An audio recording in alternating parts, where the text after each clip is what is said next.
ऐसी 5 हैबिट्स जो अगर आप अपनी डेली लाइफ में इंक्लूड करोगे तो आप सक्सेसफुल बन पाओगे। पहला है स्टॉप कंप्लेनिंग। जब भी आपके हिसाब से कुछ चीजें नहीं होती है तो आपके पास दो ऑप्शंस है।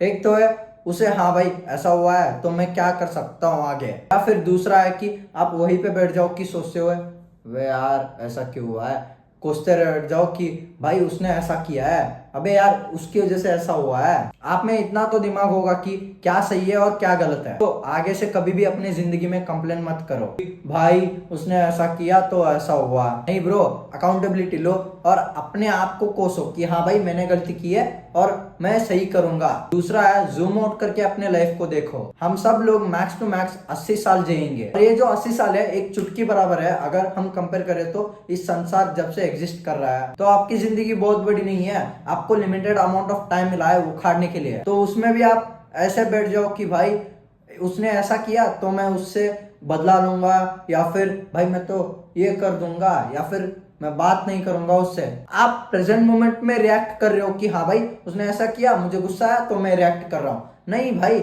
आपको अपनी लाइफ को जूम आउट करके देखना है। हाँ मैं अगले 80 साल में क्या करूंगा, क्या ये चीज मुझे आगे आने वाले टाइम में बेनिफिट करेगी। अगर मान लो मैंने एक बंदे से लड़ाई कर ली प्रेजेंट मोमेंट में गुस्से से रिएक्ट करके, तो मुझे बेनिफिशियल होगा आगे? नहीं ब्रो, वो भी मेरी गलती रख के मैंने अगर लड़ाई कर ली तो मुझे बेनिफिशियल नहीं करेगा ये अगर मैं आगे के बारे में सोचूं। तो आपको हमेशा भाई अपनी लाइफ को जूम आउट करके देखना है कि हाँ भाई 20 साल में मैं ये कर लूंगा, 30 साल में ये कर लूंगा। आपके पास एक रोड मैप होना चाहिए। मान लो तुम घर से बाहर निकले कि हाँ भाई मैं इस डेस्टिनेशन पे जाऊंगा, पर आपको रास्ते ही नहीं पता है, तो आप कहीं पे भी घूमोगे और कंफ्यूज हो जाओगे कि मैं कहाँ जाऊं। पर वहीं पे अगर आपके पास गूगल मैप्स है और आप जूम आउट करके देख रहे हो कि हाँ मुझे यहाँ जाना है यहाँ जाना है, आपको रास्ते पता चल जाएंगे। तो आगे जाके भी आपको कोई डिस्ट्रैक्ट करे या फिर कहीं पे कोई बोर्ड हो जो गलत रास्ता आपको बता रहा है, फिर भी आपको पता होगा कि हाँ भाई मुझे यहाँ जाना है। तो हमेशा अपनी लाइफ को जूम आउट करके देखो। तीसरी हैबिट है प्रोग्रेसिव ओवरलोड। ये कॉन्सेप्ट जिम में अप्लाई होता है, पर आपको समझना पड़ेगा कि अगर आप सक्सेसफुल होना चाहते हो या फिर भाई अगर आप लेवल 1 पे हो और लेवल 2 पे पहुंचना चाहते हो, तो आपको लेवल 1 पे आने के लिए जितना एफर्ट्स लगा है उससे ज्यादा आपको एफर्ट्स लगेगा आपको लेवल 2 पे जाने के लिए। तो आप ऐसा नहीं कह सकते हो कि हाँ भाई मैंने लेवल 1 पे तो पहुंच गया हूं तो मैं रेस्ट लूंगा या फिर काम करना ही छोड़ दूंगा, एफर्ट्स पुट इन नहीं करूंगा। आप ऐसा नहीं कर सकते हो। मान लो 2 बंदे जिम में है और एक बंदा कॉन्स्टेंटली प्रोग्रेसिव ओवरलोड करता रहता है और वेट्स ज्यादा उठाता है या फिर रेप्स ज्यादा मारने की कोशिश करता है, तो वो ज्यादा मसल बिल्ड करेगा। पर जो बंदा प्रोग्रेसिव ओवरलोड नहीं करता है वो वहीं पे स्टक रहेगा, वो ना ही मसल बिल्ड करेगा या फिर ना ही मसल लूज करेगा। उसे हम कहते हैं प्लेट्यू हिट कर देना। वो एक ही जगह पे स्टक रह जाएगा। तो आपको समझना पड़ेगा, आपको अपनी लाइफ में प्रोग्रेस करना है तो आपको ज्यादा एफर्ट्स पुटिंग करना पड़ेगा जितनी आप अभी पुटिंग कर रहे हो। फोर्थ है don't be ashamed of yourself. जो भी है बड़े बड़े लोग हैं वो अपने आप को एक्सेप्ट करने से डरते नहीं है। मान लो कोई मैथ्स में वीक है तो अपने आप को एक्सेप्ट करेंगे कि हाँ भाई मैं मैथ्स में वीक हूँ। वो ऐसा नहीं बोलेंगे कि अबे यार मैथ्स में है मैथ्स में वो है।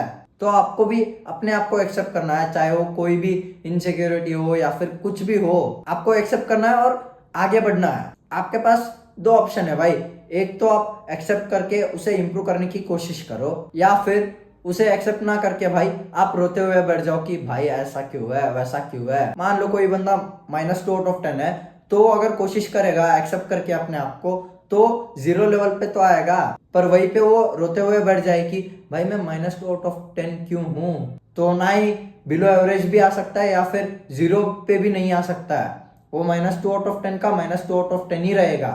Accept your mistakes, accept your self and try to improve it. Fifth है थिंकिंग। मुझे सच सच बताना, तुमने कब अकेले बैठ के सोचा था किसी भी टॉपिक पे बारे में, पर सोचा था अकेले में बैठ के?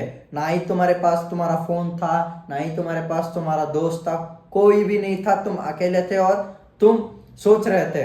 याद नहीं आ रहा होगा आपको? तो आपकी जिंदगी एक कुत्ते की तरह बन चुकी है भाई। कुत्ता कभी भी सोचता नहीं है कि भाई ये प्लैनेट राउंड है या फिर तारे ऐसे क्यों है, कभी भी वो सोचता नहीं है। वो बस टाइम पास करता है। अगर तुम उसे बॉल दे दे तो बॉल के साथ खेलेगा, कुछ नहीं है तो सो जाएगा। तो आप में और एक कुत्ते में कोई डिफरेंस नहीं रहा है ब्रो। ह्यूमंस और एनिमल्स में मेन डिफरेंस ही यही है कि हम ह्यूमंस थिंक कर सकते हैं। जो भी भाई आर्टिस्ट है, और पोएट्स थे, म्यूजिशियंस थे, वो अकेले में बैठ के भाई सोचते थे क्या लिखे, क्या आर्ट बनाए, अभी वो एक ग्रेट आर्टिस्ट बने। तो आपको भी अगर अपने अंदर एक ग्रेटनेस जो होता है उसे बाहर निकालना है तो आपको अकेले में रहना पड़ेगा और सोचना पड़ेगा। भाई आप जो फोन पकड़ते हो वो कैसे बना है, वो भी भाई किसी ने सोचा होगा कि हाँ भाई मैं ऐसा डिवाइस बनाऊंगा जो ऐसे टच करते ही कॉल लग जाएगा, उस पर हम गेम खेल सकते हैं, ऐसा सोचने पर ही वो इन्वेंट हुआ है। तो आपको सोचना पड़ेगा ब्रो, बिना सोचे ही आप कुछ भी उखाड़ नहीं सकते हो इस जिंदगी में। And that's it, love you.